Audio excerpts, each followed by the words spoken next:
Hi friends, today's update. 5 ఏళ్లుగా ప్రేమలో ఉన్నాం, లవర్ని పరిచయం చేసిన ఫైమా. ఈ అప్డేట్ ఏంటో చూద్దాం. ప్రవీణ్తో కలిసి ఫైమా చేసిన స్కిట్స్ కామెడీ ప్రియుల్ని కడుపుబ్బా నవ్వించాయి. అయితే ఆన్ స్క్రీన్లో జంటగా కనిపించే ఫైమా, ప్రవీణ్ రియల్ లైఫ్లోనూ లవ్లో ఉన్నారని ప్రచారం జరిగింది. ఇద్దరు కలిసి ఇన్స్టాలో రీల్స్ చేయడం, పోస్టులు షేర్ చేసుకోవడం, గిఫ్ట్స్ ఇచ్చిపుచ్చుకోవడం ఈ రూమర్లకు మరింత బలం చేకూరింది. అయితే ఉన్నట్లుండి ఈ జోడీ బ్రేకప్ చెప్పుకుంది. బుల్లితెర అయినా వెండితెర అయినా సినిమా ఇండస్ట్రీలో మగవారిదే ఆధిపత్యం, ఇక కమెడియన్లలో అయితే వారిదే ఏకచక్రాధిపత్యం. అయితే అప్పుడప్పుడు కొందరు లేడీ కమెడియన్స్ కూడా సత్తా చాటుతున్నారు. అలాంటి వారిలో బుల్లితెర కమెడియన్ జబర్దస్త్ ఫేమ్ ఫైమా ఒకరు. పటాస్ షోతో బుల్లితెరకు పరిచయమైన ఈ కామెడీ క్వీన్ జబర్దస్త్ షోతో మంచి గుర్తింపు తెచ్చుకుంది. తనదైన కామెడీ పంచులు వేస్తూ బుల్లితెర ప్రేక్షకులకు బాగా చేరువైంది.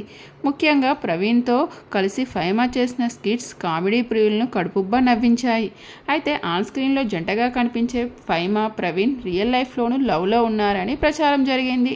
ఇద్దరూ కలిసి ఇన్స్టాలో రీల్స్ చేయడం, పోస్టులు షేర్ చేసుకోవడం, గిఫ్ట్స్ ఇచ్చిపుచ్చుకోవడం ఈ రూమర్లకు మరింత బలం చేకూరింది. అయితే ఉన్నట్లుండి ఈ జోడీ బ్రేకప్ చెప్పుకుంది.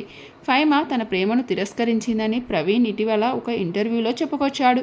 ఫైమా కూడా దీనిపై స్పందిస్తూ ప్రవీణ్తో విడిపోయానంటూ క్లారిటీ ఇచ్చింది. ఇంతలోనే తన ఫ్యాన్స్కి పెద్ద షాకింగ్ న్యూస్ చెప్పింది ఫైమా. సోషల్ మీడియా వేదికగా తన బాయ్ ఫ్రెండ్ను పరిచయం చేసింది. అందుకు సంబంధించిన ఫోటోలను తన ఇన్స్టాగ్రామ్లో షేర్ చేసింది. తాజాగా ఫైమా తన బాయ్ ఫ్రెండ్తో బర్త్డే సెలబ్రేట్ చేసుకుంది. ఇదే సందర్భంగా తన లవర్ ప్రవీణ్ నాయక్ అని ఇంట్రడ్యూస్ చేసింది. ఫైమాతో కలిసిన ఫోటోలను ప్రవీణ్ నాయక్ కూడా సోషల్ మీడియాగా షేర్ చేశాడు. నా ప్రియులైన లవ్కి పుట్టినరోజు శుభాకాంక్షలు. నా ప్రేమ మొదలయ్యి 5 సంవత్సరాలైంది. ఇన్ని రోజులు ఎలా గడిచాయో అస్సలు తెలియలేదు. నాకు జీవితం మొత్తం నీతోనే గడపాలని ఉంది. నేనెప్పటికీ నిన్నే ప్రేమిస్తూనే ఉంటాను అని ఫైమాపై ప్రేమను ఒలకబోశాడు ప్రవీణ్. దీనికి ఫైమా కూడా స్పందించి ఆ ఫోటోలను షేర్ చేసింది. ప్రస్తుతం ఫైమా షేర్ చేసిన ఫోటోలు నెట్టింట వైరల్గా మారాయి. అప్పుడే ప్రవీణ్ని మర్చిపోయావా ఫైమా? 5 ఏళ్లుగా ప్రేమలో ఉన్నప్పుడు ప్రవీణ్తో ఎందుకు ప్రేమలో ఉన్నావు అని నెటిజన్లు కామెంట్లు చేస్తున్నారు. ఇదండి ఈరోజు అప్డేట్. ఈ అప్డేట్ కనుక మీకు నచ్చినట్లయితే లైక్ చేయండి.